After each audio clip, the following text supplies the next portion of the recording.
Contrairement à la thèse habituelle, nous n'assistons pas à un déclin de l'État-nation.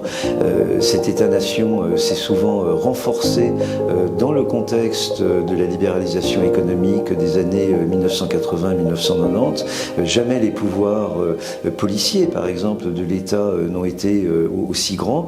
Et nous voyons bien aujourd'hui que le nationalisme est à l'œuvre. Il est à l'œuvre à travers cette guerre d'Ukraine. Nous le voyons se déchaîner sur un mode ethno-religieux en Asie du Sud, par exemple dans l'Inde de Modi, ou alors au détriment également des musulmans dans la Birmanie des généraux.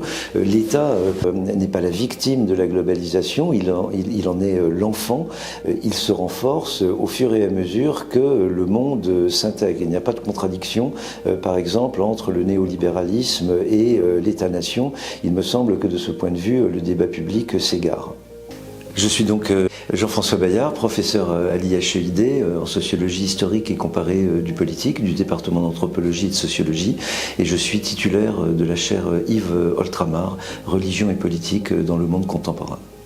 L'énergie de l'État, oui, c'est un titre assez intriguant. Le philosophe Gilles Deleuze rappelle que le concept doit dire non pas l'essence, mais l'événement. Le livre s'intéresse à la production de l'État, au processus d'abstraction du réel hétérogène qu'il constitue, un gouvernement par la bureaucratisation, par la rationalité légale dont parle Max Weber, gouvernement de plus en plus par les nombres, en affinité peut-être avec d'autres mouvements d'abstraction d'ordre scientifique, mathématique ou également artistique.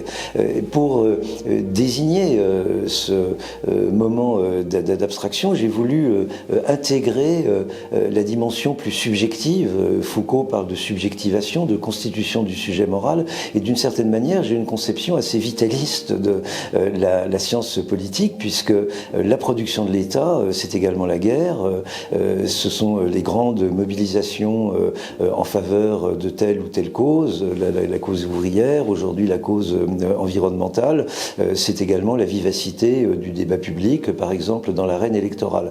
Et de ce point de vue, je ne suis pas satisfait par l'expression de la fatigue démocratique que l'on utilise aujourd'hui beaucoup.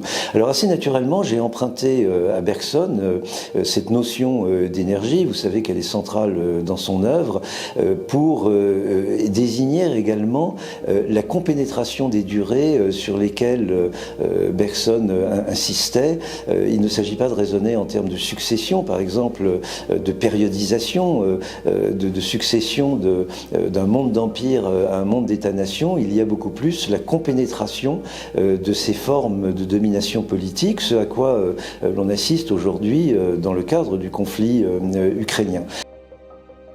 Ce livre est né d'une frustration, celle que j'éprouvais en tant que citoyen devant le débat public. Un débat public qui souvent oppose la globalisation à l'État ou la globalisation à l'identité, alors que pour moi, depuis 2 siècles, nous sommes pris dans un effet de triangulation entre des effets d'intégration du monde, elle-même très hétérogène, d'ordre financier, migratoire, commercial, religieux, etc. Et tout cela peut se contredire.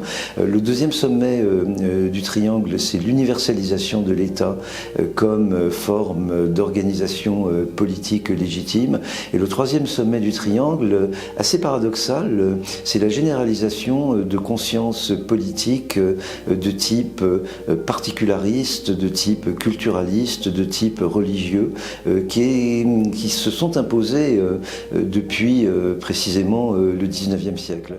1848, c'est le printemps des peuples, donc la consécration du nationalisme, de l'État-nation dans un certain nombre de pays d'Europe et au-delà, mais c'est également le triomphe du libre-échange. Et de la même manière, en 1989-1991, l'Union soviétique, un petit peu plus tard la Yougoslavie, ne se dissolvent pas dans l'économie capitaliste à laquelle elle s'intègre, mais leur effondrement donne lieu à la constitution d'un système d'État-nation. Les empires étaient des appareils de domination, mais ils gouvernaient, ils dominaient par la reconnaissance, la cooptation et l'instrumentalisation de la différence des peuples sur lesquels ils régnaient. Et les empires étaient composites, acceptaient ce pluralisme en termes religieux, en termes linguistiques. Souvent, ils n'étaient pas unifiés fiscalement ou monétairement, etc., etc. Il s'agit donc d'empires qui gouvernent par la différence. Les États-nations qui succèdent, non pas naturellement, mais généralement dans le contexte de défaites militaires aux empires, les États-nations, eux, prétendent gouverner par l'unité. Et comme cette unité n'existe pas, eh bien, ils unifient au forceps les peuples ou le peuple qu'ils se soumettent et qu'ils inventent très largement. Et l'ingénierie de ce travail d'unification politique, c'est la purification ethnique.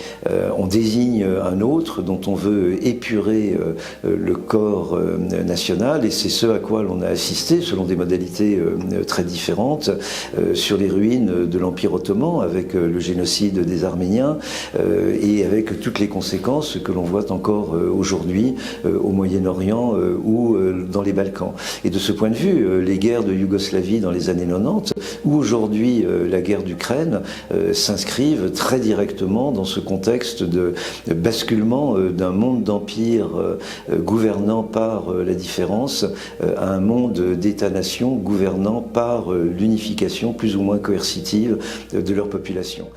Et ce à quoi nous assistons aujourd'hui, eh bien, ce sont les convulsions du passage d'un monde d'empire à un monde d'États-nations.